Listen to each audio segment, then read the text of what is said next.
Today, I'm going to talk about Chem 121, which is known as one of the toughest first-year courses.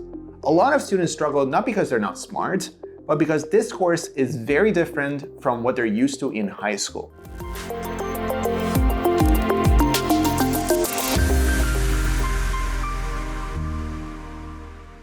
In high school, most chemistry exams are straightforward. You do the problem sets and the exam looks similar. But in Chem 121, the exam is designed to test deep understandings and critical thinking, not just plugging numbers into formulas. Instead of being a calculation-heavy course, Chem 121 is mostly about conceptual. That means you'll get more questions asked you to explain or apply the meaning behind the formulas, rather than just crunching numbers. For example, instead of applying calculations to an energy level of a question, you may need to explain why a certain orbital arrangement happens to a certain stability of the orbitals in another situation. This course is very cumulative. If you don't master the early foundations, you will struggle later. For example, Lewis structures are not only tested directly, but also show up again in resonance, VSEPR, and hybridizations. Lewis structures are absolutely fundamental. You'll need to know them on their own and also for resonance questions, geometries, hybridizations, and even organic chemistry at the end of the course. Quantum numbers are absolutely important. You need to know what they mean, how orbitals are defined, and how electrons are arranged. They show up both on their own and also explaining periodic trends later on, and bonding theories.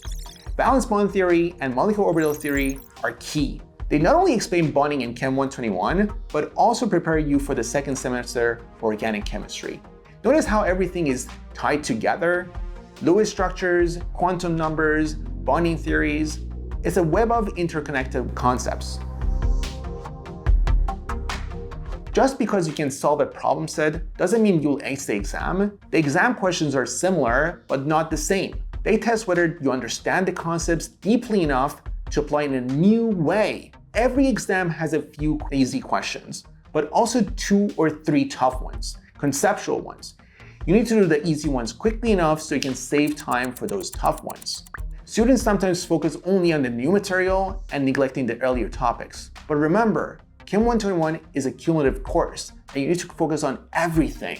These are deep theoretical ideas. It usually takes 1 or 2 weeks to fully understand them. If you try to cram right before the exam, you will be overwhelmed. Students often have multiple exams and assignments in the same week. If you don't prepare early, you will run out of time. The textbook method is way too slow for the exams. They're in a systematic, quicker approach so you can solve structure-based problems efficiently. Write down all of your midterms and finals and assignments. This way you can start preparing early instead of being caught off guard. Memorization doesn't work in Chem 121. You need to be able to explain why things work the way they do.